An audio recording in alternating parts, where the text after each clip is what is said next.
Om Swastiastu pemirsa Bali TV, kembali saya Nyoman Dwinata, redaktur pelaksana harian Bali Pos. Kalau seperti biasa, saya selalu hadir dalam Bali Pos Talk. Kali ini kembali saya akan mewawancarai Bapak Panudianakun. Beliau adalah pengamat dan pelaku ekonomi di Bali, pengusaha senior berkaitan dengan kondisi terakhir dari ekonomi Bali. Yang kemarin juga sempat di Bali Pos diungkap bagaimana kita sudah mengalami mungkin kemajuan dalam tanda kutip, tapi masih kropos juga dalam tanda kutip. Nah, ini kita akan coba kulik lagi informasi pandangan dari Pak Panudianakun tentang ekonomi Bali ya.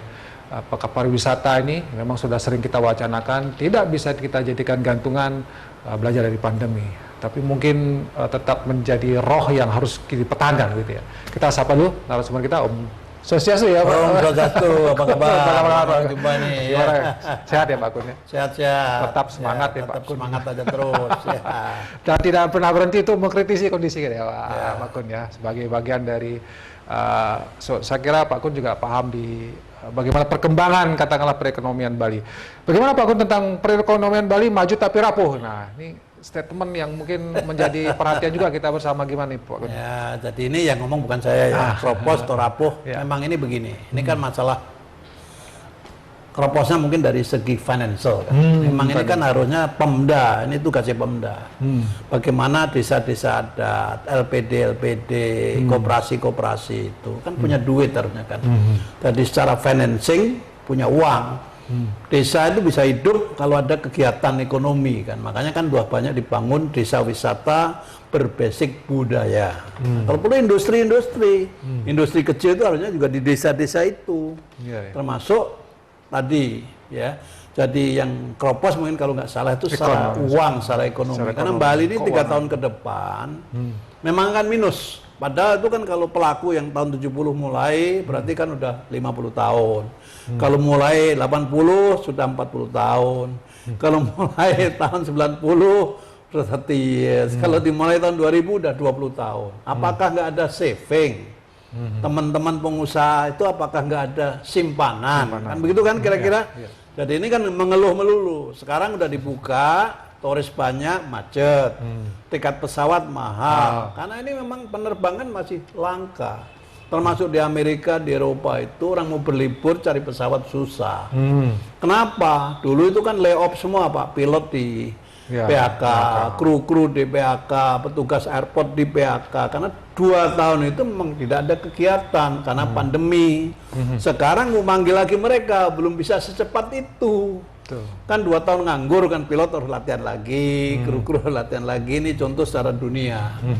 Nah ini yang datang kan kita baru domestik, ya kita syukuri domestik, karena saya tahu Bali itu dulu nggak tertarik dengan domestik. Ya lebih menganu turis asing, didambakan bule, luar negeri, wah big shopping, bla bla bla bla bla. Nah itu ya welcome aja. Mudah-mudahan kita bisa nerbangi ke destinasi misalnya pariwisata yang Australia datang ke Bali. Kita harus banyak pesawat menjemput bola itu. Cuman sekarang kan masih mahal kan. Yang low cost carrier itu low. Jadi kalau kropos itu saya lihat dari segi kapital, segi uang, infrastruktur juga jeblok. Macet tuh kenapa? Harusnya daerah-daerah tertentu supaya nggak macet ya dibikin underpass atau flyover, misalnya McDonald yang kedua macet total, Dewi Sri, Simpang Siur itu 20 menit itu traffic light itu Pak nunggunya gitu kan. Misalnya mana ke Benoa itu ada perempatan yang mau ke Sanur, yang mau ke Denpasar, yang mau ke Benoa. Yang gitu-gitu harusnya sudah dibikin flyover atau underpass. Jadi nggak usah pakai lampu merah atau lampu hijau, langsung aja. Orang mau ke timur, orang mau ke utara, orang mau ke selatan, nggak masalah. Ini ngurangi kemacetan. Dan apa? Kita harus revolusi mental supaya Bali nggak kropos. Yaitu tadi lembaga perkreditan, jadi hidupin. Koperasi simpan pinjam, bank-bank pasar juga banyak. Ini kebanyakan kan teman-teman tuh nggak nabung, maunya minjam melulu. Kan harus ada yang nabung kan supaya muter kan gitu kira-kira gitu ya. Harus ada yang nabung, misalnya pensiunan punya duit ditabung. Tapi banknya ya bank yang bonafit kan. Sekarang kan bunga bank udah turun kan. Bunga deposito turun, bunga ini juga turun. Nah, bagaimana menghidupin ini tadi? Memang betul kalau dibilang kropos. Karena sekarang ini kalau membangun hotel sebenarnya kalau orang yang ngerti sudah negatif list, Pak. Bangun restoran, bangun bank apalagi, bangun toko sudah negatif list. Sebetulnya di Bali Selatan jangan memberikan hotel izin baru, Pak. Karena udah ini 146.000 kamar itu kosong, Pak. Ini belum semua terpenuhi walaupun macet, Pak. Ya. Misalnya Canggu itu bagus sekali. Sudah, cuman jalan ke sana kenapa sempit? Ya, kenapa nggak dilebarkan dulu? Kenapa nggak bikin parkir umum yang luas? Kenapa toko-toko itu nggak punya parkir untuk tamunya ataupun untuk pegawainya sendiri? Ini contoh kan? Pak Kun, kalau kita melihat kondisi kekinian lah pasca dibukanya pintu lebih lebar gitu, walaupun pandeminya masih ada ya karena kasus ada peningkatan. Nah, wisatawan asing juga sudah mulai tampak banyak gitu. Tapi banyak juga pengusaha yang ngeluh ini nggak ada dampaknya buat kami gitu. Mereka bilang hotel-hotel yang bintang 5 katanya sepi, Pak. Ini kemana tamunya? Apakah memang jumlahnya memang secara kuantiti ini memang betul belum atau seperti apa, Pak? Kalau bintang 5 harga udah bagus. Kita lihat di Nusa Dua itu kalau yang branded luar negeri itu harga udah 3 juta. Sudah turun berarti ya di bawah ini, Pak ya, di bawah normal. Memang compare dulu ya masih murah. Memang karena memang belum dulu kan turis itu datang hampir 30.000 per hari kan. Sekarang kan mungkin baru setengahnya atau berapa saya nggak tahu ya. Jadi itu yang datang 30.000 pun waktu itu rata-rata hunian di Bali itu hanya 55%. Belum bisa 100%. Kenapa? Kalau yang Nusa Dua Beachfront, Sanur Beachfront, Kuta Beachfront, Ubud itu hunian udah 85. Tapi yang namanya Buleleng, Singaraja, Amet, Kuta, Denpasar yang di kota-kota namanya budget hotel atau CT hotel itu hunian baru 40-30. Memang yang menarik kalau orang Eropa yang jauh-jauh tinggalnya di pinggir pantai. Pinggir pantai. Atau ke Ubud yang melihat culture, lihat budaya, lihat lukisan, lihat museum, lihat pura kan begitu. Iya. Karena udah jauh-jauh terbang kan. Terbang itu kalau dengan nunggu, dengan berangkatnya totalnya mungkin 24 jam. Memang terbangnya mungkin 13 jam, tapi kan nggak ada yang non-stop kan. Ya, semua lewat Bangkok, lewat Hong Kong, lewat Singapura, lewat Kuala Lumpur. Nunggu di situ atau lewat Istanbul ya kan, baru ke sini. Long flight ya. Dan kebetulan terbang ke Bali itu agak susah sekarang. Sekarang masih susah, Pak, masih tiketnya. mahal ya. Ekonomi 50 juta. Return dari Denpasar, Frankfurt tuh 50 million.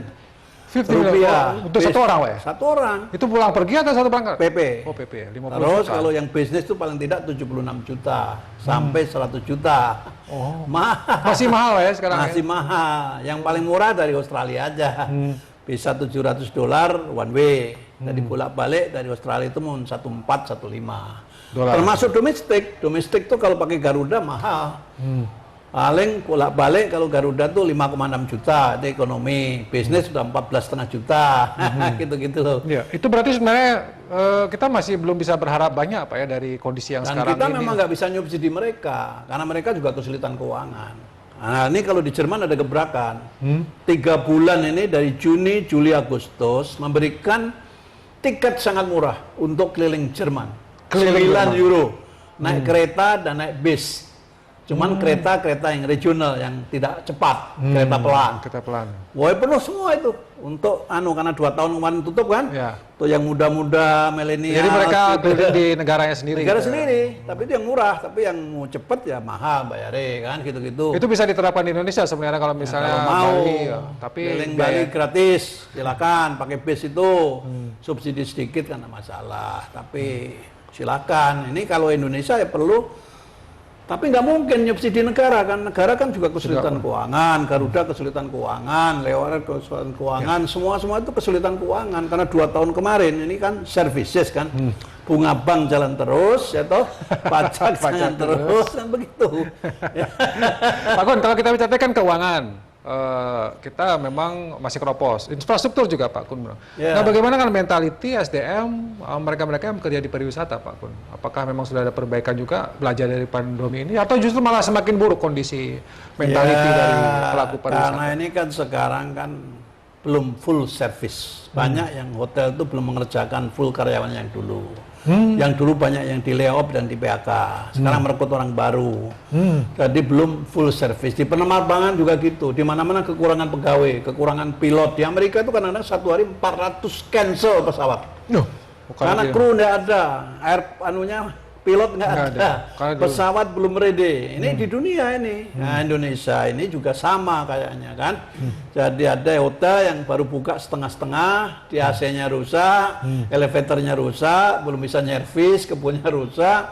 Maunya kan minta soft loan, kredit baru, fresh money dari bank pemerintah. Tapi kan nggak dapat, masalahnya kan ke sana. Memang itu dilematis, makanya saya perkirakan tuh Bali next 3 years itu masih minus. Maka kita harus hati-hati. Yang nganu jangan terlalu agresif dengan investasi baru. Nah, kita harus lihat mana yang signature itu, yang kira-kira bagus. Ya, sekarang lagi anunya kan ini, apa namanya, Beat Club. Yang lagi ngetop itu kan orang foto-foto, matching-matching, pakai bikini. Ya, sekarang kan itu lagi investasi nggak terlalu gede. Tapi kalau hotel itu udah jenuh. Bintang 5 yang spesial mungkin ya, mungkin bisa, yang mahal sekalian aja, sekalian yang mahal. 10 juta, 20 juta per day, mungkin ada pasar, ya kan? Kalau yang kelas biasa, percuma, karena hotel-hotel bintang 5 yang lokal tuh harganya murah-murah, 700.000, 600.000, padahal kalau di Eropa, di Jerman ya, hotel kecil seperti hotelku itu, jualannya berapa? 400 euro. 400 euro. Satu hari Pak, itu AC pun nggak ada. Karena hotel tua itu, yang hotel tua itu AC nggak ada. Kemarin panas sampai 38 derajat, 30 derajat. Karena biasanya ada heater, pemanas di ruangan. Yang hotel tua itu nggak ada. Waduh. Ini contoh aja Pak. Dia bisa jual tinggi Pak.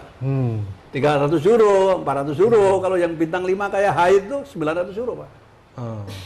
Ya itu make money. Kita makanya Bali jangan dijual murah. Tapi ini kan masih pro dan kontra. Kalau kita ngomong premium turis, ngomong quality turis, orang pada berdebat. Ada nggak setuju, ada yang setuju kan? Kalau saya memang begitu, termasuk taksi, jangan dijual murah. Guide fee, jangan murah-murah. Mahal sekalian Pak ya? Mahal sekalian. Di Kamboja aja guide fee itu mahal. Sama dengan nyewa mobil 1 hari Kijang. Fee-nya Pak, di sini kan murah, 100.000, 200.000 kan? Kenapa? Contoh misalnya kan, ini perlu diperbaiki. Termasuk tadi yang komisi dulu 40%, 30%, turunin.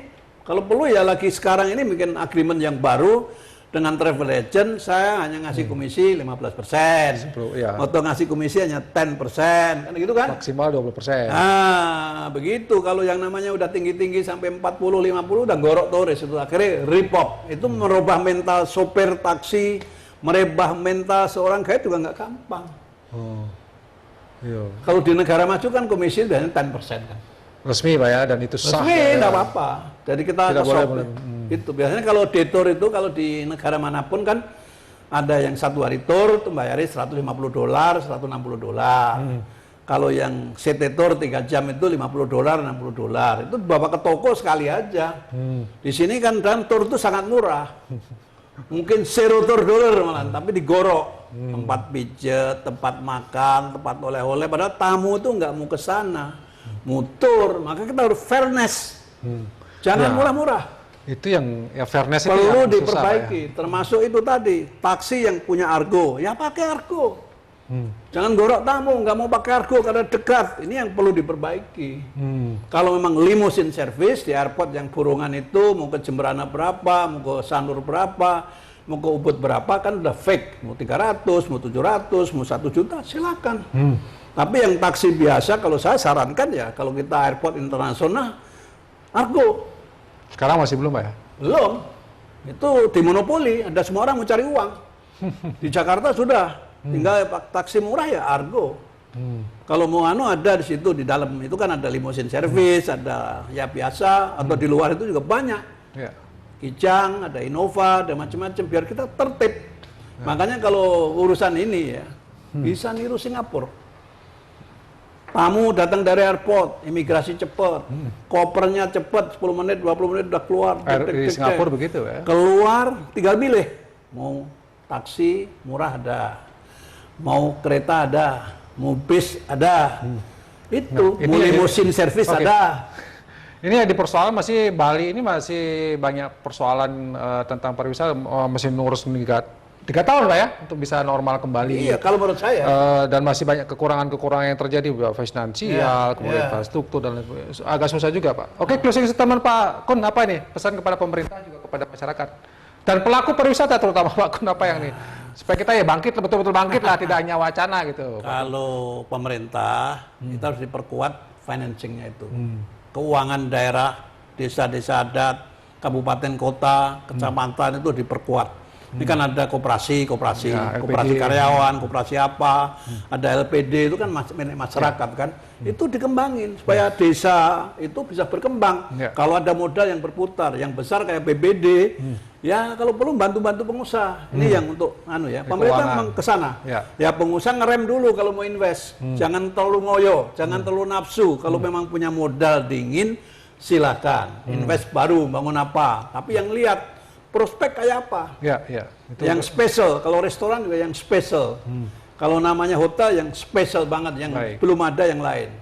Tapi kalau yang udah bagus, misalnya babi guling aja laku keras, bebek apa itu laku keras, nasi campur aja laku keras sudah ada, itu tinggal dikip aja. Kita optimis kalau saya Pak. Bali tetap akan maju, Bali tidak akan bangkrut, gitu aja kalau saya. Ya, oke. Terima kasih Pak Kun atas waktu dan penjelasannya dan statement-statementnya, pencerahan-pencerahannya gitu ya, bagaimana menggambarkan juga cukup menggelitik kita bersama bahwa Bali ini kan memang sangat menggantungkan dari sektor pariwisata. Karena itulah gitu, kemudian sektor pariwisata ini betul-betul diseriusi gitu Pak ya. Jangan kemudian hanya sekedar jalan seperti biasa, apalagi kita sudah 2 tahun dalam kondisi seperti ini, sehingga betul-betul Bali ini maju tapi tidak keropos. Nah, itu yang kita harapkan gitu ya. Baik, terima kasih atas perhatian Anda, terima kasih Pak Kun dan terima kasih pemirsa.